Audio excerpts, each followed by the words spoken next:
Pessoal, o julgamento sobre o plano de golpe de Estado será retomado nessa manhã, daqui a pouquinho, a partir das 9 horas da manhã, e vai contar com a sustentação da defesa do ex-presidente Jair Bolsonaro. Repito para vocês, começa às 9, vai até o meio-dia, hoje o julgamento é só na parte da manhã.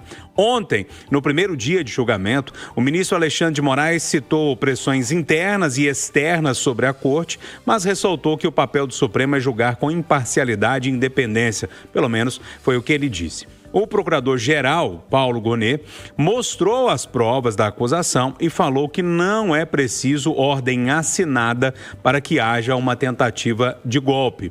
Já os advogados de 4 réus apresentaram as estratégias de defesa e essas defesas não negaram os atos golpistas, mas os advogados tentaram excluir a participação de cada cliente nesse plano para a tentativa de golpe. Eduardo Costa, primeiro dia de julgamento, imaginava que fosse ser um pouco mais movimentado, mas foi muito protocolar em tudo que aconteceu. Bom dia para você. Bom dia a todos. 2 coisas, Júlio. Primeiro, sobre o julgamento em si. No caso de algumas defesas, eu vi retalhos, porque eu estava trabalhando, né? Mas à tarde eu pude assistir a defesa do ex-ministro da Marinha e do Anderson Torres. Ô, Júlio, e com isso eu quero dizer para as pessoas que continuam insistindo que é um julgamento político, na essência, que não tem dados jurídicos, provas, e que é uma perseguição política. Ô, Júlio, nenhum dos 4 advogados de ontem falou isso. Pelo contrário. Ô, Júnior, um deles, Demóstenes Torres, falou assim, ó, se houver a condenação, que ela seja, ou seja, se for, que condene por baixo. Nenhum dos 4 advogados outros falou que não houve trama golpista. Cada um quis dizer que o seu representado não estava. Então, esse assunto eu queria chamar a atenção. Por falar em Demóstenes Torres, ele lembrou que o general defendido por ele nunca poderia ter feito campanha contra o voto eletrônico, porque ele, Demóstenes, senador em 2011, foi relator de um projeto que queria voltar com o voto impresso e ele negou, ele sepultou o processo, porque ele, antes disso, promotor, recebeu um cidadão que falou que ia matar a família toda porque tinha sido candidato, tinha tido só um voto. Ele, promotor, foi ao juiz da época e o juiz falou, vamos fazer uma recontagem e acharam os votos do cara. Então, ele disse isso ontem lá, que fazer campanha contra o voto eletrônico é burrice. Ele disse. Então, esse é um ponto. Quer dizer, primeiro eu preciso dizer que no primeiro dia do julgamento, o que me chamou a atenção, porque eu estou preocupado com isso. De repente, eu que estou equivocado. Todo mundo falando, isso é cartas marcadas. Ontem eu vi lá os caras, não contestando as provas que foram na casa. E a segunda parte da história. Ô, Júnior, hoje Eustáquio e Kátia fizeram uma belíssima entrevista com o Eduardo Milhomes, um criminalista, e ele respondeu a 2 perguntas que as pessoas mais fazem. Uma, por que Bolsonaro está sendo julgado no STF e Lula não foi? Porque o crime de Bolsonaro envolveu o próprio Supremo. E a sede dos 3 poderes. É um assunto de segurança nacional, é um assunto supremo. Bom, e a outra? Sobre anistia. A gente está vendo os movimentos, o presidente da Câmara atual, um moço muito novo e fraco. Ele está cedendo a pressão de todos os lados. E a turma do Centrão está crescendo. E eu suspeito, Júnior, que essa turma do Centrão está crescendo pela anistia de Bolsonaro e da turma toda, mas não é para defender Bolsonaro. É para garantir Tarcísio, entendeu? Mas então, dentro desse arcabouço que a gente está sentindo de Brasília, a Câmara vai votar e pode até aprovar a anistia, que não passa no Senado. Pois é, aí tem 2 pontos. Só um segundo. E se passar no Senado, fechando a prosa, nós vamos ter outra guerra, Congresso Supremo, Júnior. Então, a pacificação está longe. Diga, Berta, bom dia para você. Bom dia. Eu achei muito interessante suas colocações, Eduardo. Eu gostaria de pegar uma carona quando você introduziu a questão da anistia. Essa anistia, ontem, inclusive Tarcísio de Freitas foi para Brasília, estava no Congresso articulando, mas o Centrão já está tentando, não vai entregar essa anistia de graça. Né? Ele está negociando com Bolsonaro, já foi negociado, está tentando articular e acertar esses detalhes de passa a anistia e ele apoiaria Tarcísio de Freitas como candidato. Sendo que este é um problema que dificilmente passa dentro da família do próprio Bolsonaro, porque ali há uma guerra já aberta pelo espólio eleitoral do ex-presidente, inclusive com os 2 filhos atacando os candidatos, os governadores presidenciáveis. Então, esse aí é o primeiro ponto. E um segundo ponto que você colocou também, que é muito interessante, importante, eu queria reforçar, é o seguinte, você já tem, inclusive o ministro Fux, em 2023, quando acompanhou a relatora naquele caso do indulto, que Bolsonaro havia concedido a Daniel Silveira, e derrubaram o indulto, ele deixou muito claro que crimes contra a democracia não são passíveis de anistia. E por quê? Esse argumento foi colocado em 2023. Não são passíveis porque a anistia, a democracia é uma cláusula pétrea da Constituição Federal. Pétrea. Por isso que vai dar briga. O que significa isso? Ela é como se fosse o alicerce de um prédio. Isso. Né? Você, quando vai fazer um prédio, vai fazer a sua casa, você tem fundamentos sólidos que você coloca ali para elevar as paredes. Então, você não pode destruir este fundamento, porque senão a casa inteira cai. Né? Então, só para fazer este complemento e nessa excelente intervenção do Eduardo. Eu fico feliz, porque eu acho, e a Berta sabe, que ela conhece bastidores, mas, Júnior, lembrando, que esse Eduardo Milhões chamou a atenção para isso hoje. Por isso que eu estou falando que vai ter uma guerra fratricida entre Congresso e Supremo. Porque a Berta falou, cláusula pétrea. Não há PEC, proposta de emenda da Constituição, que resolva, não. Tem que fazer outra Constituição. Marcelo da Fonseca, primeiro dia de julgamento, daqui a pouco começa o segundo, né? Mas o primeiro dia, queria ouvir você sobre todas essas questões que envolveram esse julgamento ontem. Bom dia. Bom dia, Júnior. Bom dia, amigos do Conversa. Bom dia a todos os ouvintes. É interessante o Eduardo falar, né, que os advogados de defesa, eles não questionaram provas, né? Porque as provas são muito claras, né? Ninguém nega, eu acho que nem o ex-presidente Bolsonaro, nem nenhum dos ministros, né, nenhum dos generais, que o ex-presidente chamou eles lá no Palácio do Planalto, no Palácio da Alvorada, para discutir opções para que ele não deixasse o poder, ou para que o Lula não assumisse o poder em 2023. Então, é inegável isso. Tem provas, tem relatos, tem detalhes. O relatório da Polícia Federal é muito bem descritivo nesse ponto. Eu acho que o principal fator do julgamento, né, o que traz mais curiosidade, é se os ministros vão entender que discutir essa possibilidade de um golpe, de evitar que o Lula assumisse a presidência, o nome disso é golpe, é o suficiente para uma condenação. Ou se eles desistiram no meio do caminho e aí por isso não efetuaram, não tentaram o golpe. Eu acho que o centro da questão que vai ser esse debate, essa discussão no Supremo é isso. Tem prova suficiente. Bolsonaro, seus aliados discutiram formas de impedir Lula de assumir o poder. Isso é o suficiente? Discutir é o suficiente para ser considerado um crime? Isso é que defende Paulo Gonet. Exatamente. Ele disse que a tentativa... Exatamente. Aí o Paulo Gonet falou, olha, se eles tivessem conseguido executar isso, a gente não estaria aqui para julgar, né? Porque aí o golpe não nos permitiria avaliar isso. Então, é uma posição muito dura, né? Que o Gonet ontem fez uma leitura detalhada de todas as provas, que existem muitas provas, e apresentou, né, todo o relatório da acusação. O ministro Alexandre Moraes é curioso, porque na abertura que ele faz do processo, ele já... né, o voto dele vai ser lido só na próxima semana, no dia 9. Mas quando ele abre o voto, o posicionamento dele, a manifestação dele, já falando que é contra a impunidade, é contra a omissão, que isso não vai ser a solução para pacificar o país, ele já indica o caminho que ele vai adotar. Então vamos aguardar semana que vem como que os outros ministros vão se posicionar em relação a isso. Eu acho que aí, nesse ponto, eu concordo muito com o Alexandre de Moraes, que eu acho que perdoar, anistiar totalmente, né, esquecer, é sinônimo de impunidade. O Brasil precisa, sim, discutir o que aconteceu entre outubro de 22 e 8 de janeiro de 23.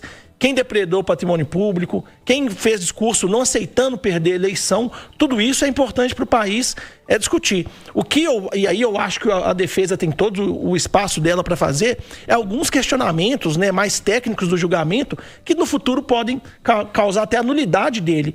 O Eduardo citou um dos questionamentos que têm sido feitos, mas surgiram vários outros. A gente tem um relato do Mauro Cid, que o advogado de defesa, né, do Almirante falou muito bem ontem. O Mauro Cid mudou o depoimento dele várias vezes. Ele retificou as posições dele, mudou, né? Então, assim, foram 9 depoimentos do principal delator. E aí a defesa, né, claramente vai sim fazer os questionamentos. E aí tomara que os ministros tenham uma isenção para julgar se isso deve ou não ser levado em conta. Ô Júlio, eu estou falando muito, mas mais 30 segundos. Eu quero que o ouvinte da Itatiaia saiba que quando o Marcelo diz que a impunidade não é uma saída para a pacificação, como disse o ministro Alexandre de Moraes, nós também, eu pelo menos, eu acho que os colegas partilham desse sentimento. Eu também não engulo a impunidade do Lula e seus companheiros no processo do Lava Jato. Eu falo isso aqui todo dia. Para mim, houve impunidade, houve um péssimo exemplo para o país, houve indecência. Um erro não justificou. Ô, Edu, mas uma coisa que a gente, né, eu acho que vale a gente ressaltar, eu acho que a defesa eu acho que o ex-presidente Bolsonaro, os aliados, os seguidores dele, têm muita razão em se sentirem injustiçados em alguns pontos. Por exemplo, o Lula, quando foi julgado no Supremo, ele foi julgado pelo plenário. O Collor, quando foi julgado pelo Supremo, foi julgado e condenado pelo plenário. Então, a mudança que o Supremo fez aconteceu em dezembro de 2023.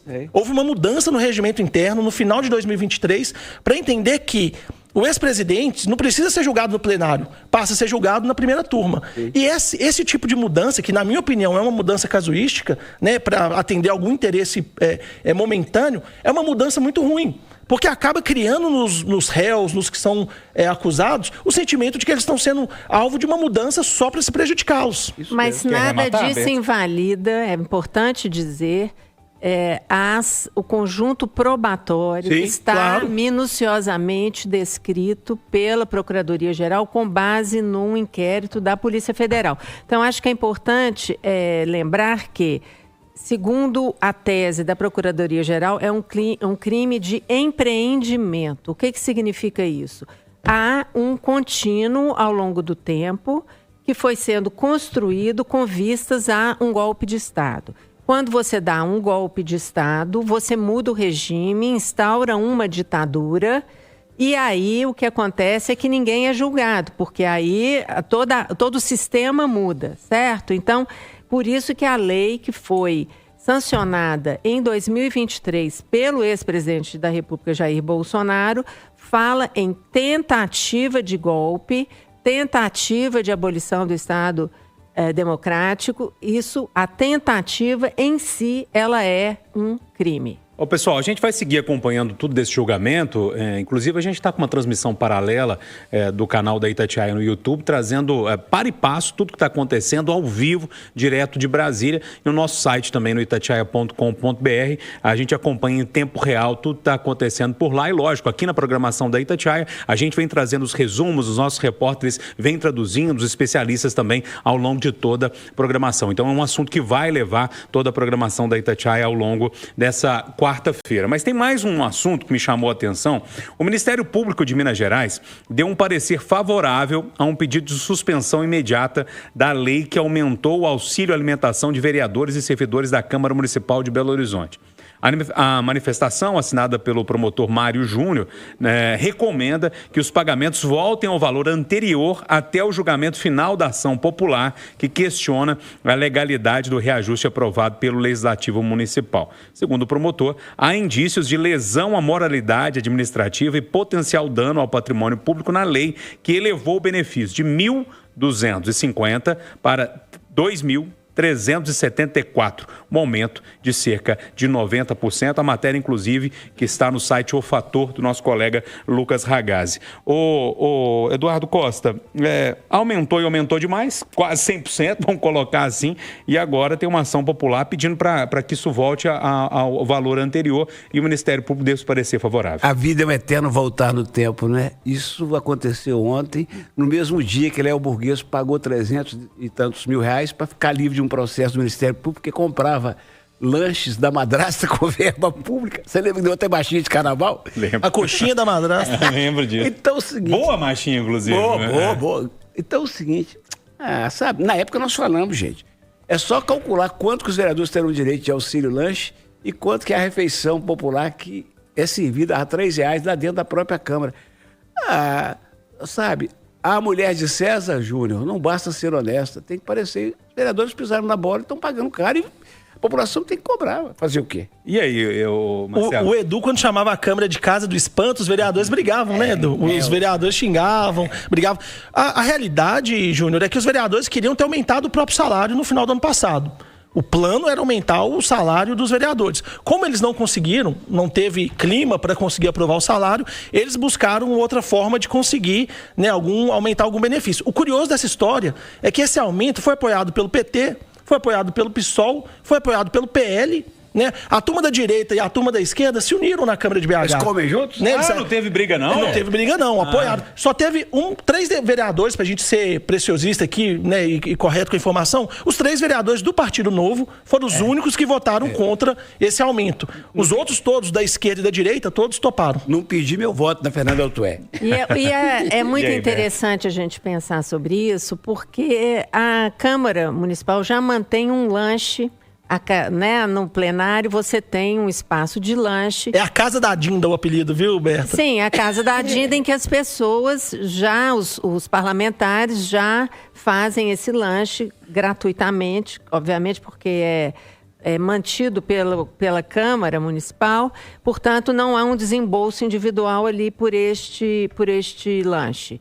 E além do que, se nós formos pensar hoje um trabalhador comum que ganha um salário mínimo, se ele, em algumas empresas, ele vai fazer jus a receber um vale alimentação.